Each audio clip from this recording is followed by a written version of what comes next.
मौत उसकी है करे जिस पे ज़माना अफसोस।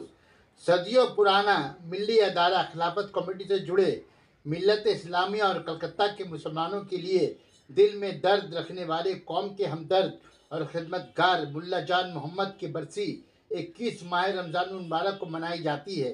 उनके एहसाले सवाब के लिए कुरान ख़वानी और दुआओं का अहतमाम किया जाता है।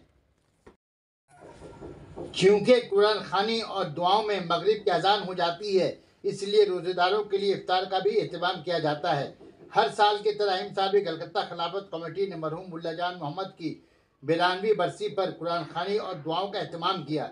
मौलाना कारी फजलुर रहमान इमाम दैन दुआए मग़फ़िरत की दुआए मग़फ़िरत में कमेटी के सदर वो रियासती वज़ीर जावेद अहमद खान, सेक्रेटरी नासिर अहमद, नायब सदर डॉक्टर MN हक, नायब सेक्रेटरी मोहम्मद इसाक मलिक, मजलिस आमला के मेंबरान मुमताज़ भाई, AC फैसल, मंसूर हसन, मोहम्मद खलील और साबिक सदर शाकिर इंडियन और दूसरे हज़ार शरीक रहे। 200 लोगों के लिए इफ्तार का बंदोबस्त किया गया। इफ्तार के बाद सेक्रेटरी कमेटी नासिर अहमद ने खिलाफत कमेटी के ज़ेरे निगरानी मिली कामों पर रोशनी डाली। खासकर कमेटी के जानिब से तालीमी मसाइल को वज़ीर आला ममता बनर्जी की कानों तक पहुँचाई गई।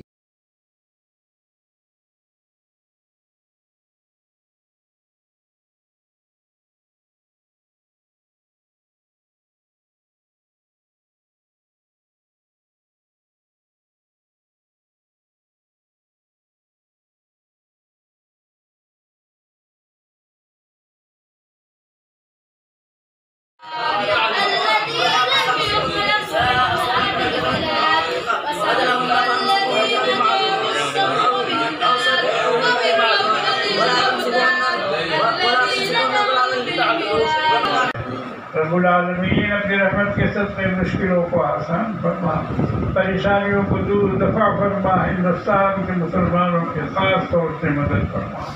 परवरदिगार अपनी रहमत के सदक़े हमारे जान माल इज्जत आबरू की हिफाजत फरमा। जो लोग हमारे दुश्मन बने हुए हैं, हमें खत्म करना चाहते हैं, या अल्लाह हमें दुनिया से नापैद करना चाहते हैं, परवरदिगार तू उनको नापैद कर दे। या अल्लाह तू उनके नाम और निशान को मिटा दे। ऐ रब्बुल आलमीन, उनके जुल्म से, उनके कहर से, उनके फितनों से हम सब की हिफाजत फरमा। हमारी जान माल, हमारी माल औलाद, हमारी इज्जत आबरू सब की हिफाजत फरमा। रब्बना तक़ब्बल मिन्ना इन्नका अंतस समीउल अलीम। वसल्लल्लाहु तआला अला खैरि खल्क़िही मुहम्मद व आलिहि व अस्हाबिही अजमईन बिरहमतिका या अरहमर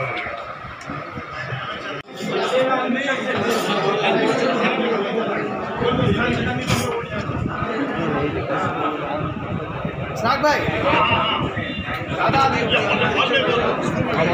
बेटा यहाँ का चूँकि मुल्ला जान मोहम्मद साहब के इसके अंदर की याद में कि उनके इंतकाल के ऊपर में 52nd ये डेथ एनिवर्सरी है, उसके सिलसिले में कुरान ख़वानी यहाँ होता है।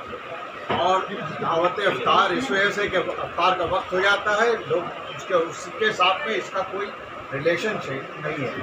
वैसे हमारे सदर साहब ने बहुत ही तफसील से और बहुत ही अच्छे ढंग से हमारे खिलाफत कमेटी के बारे में बता दिया है।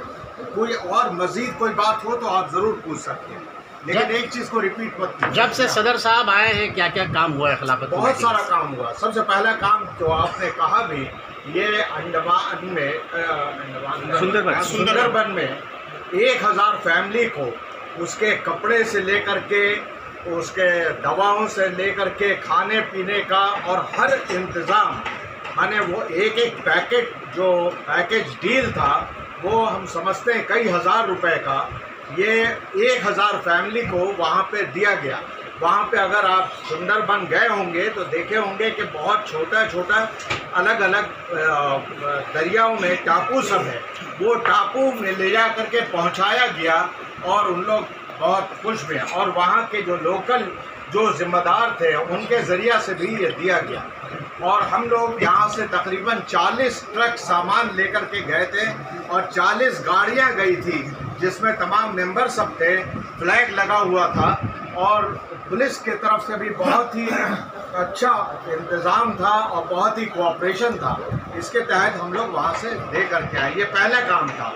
दूसरा काम डॉक्टर कपिल साहब, जिनके बारे में आपने सुना होगा कि उनकी जो कुर्बानियाँ थी वो बहुत ज़्यादा थी यूपी में बच्चों की ज़िंदगी बचाने के सिलसिले में, और उसके सिलसिले में उन्होंने जो काम किया था वो अगरचे वहाँ की हुकूमत नहीं मानी, उनको नहीं ये की, लेकिन यहाँ पे जब मालूम हुआ कि वो आ रहे हैं तो हमारे सदर साहब उनसे मुलाकात किए और उनको दावत दी है। ये तोपसिया में हुआ था, बहुत बड़ा फंक्शन हुआ और बहुत अच्छे से लोगों ने उसको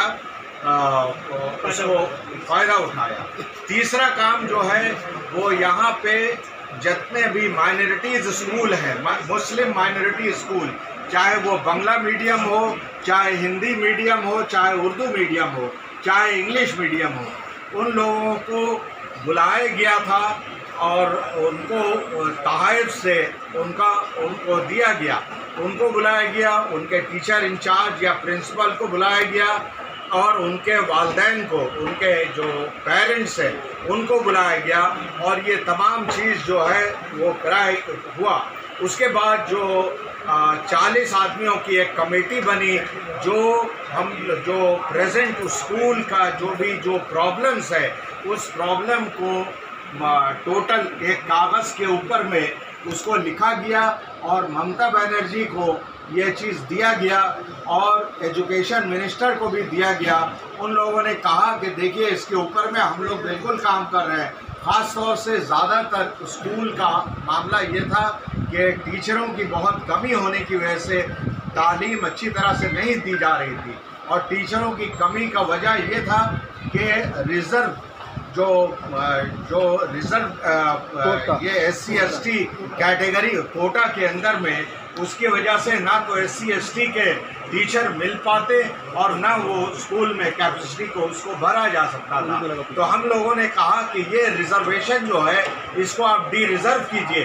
ये तमाम लोगों के लिए, चाहे वो SC/ST से ताल्लुक़ रखते हो या जिससे भी ताल्लुक़ रखते हो, अगर वो कैपेबल है तो हमारे स्कूल में दीजिए।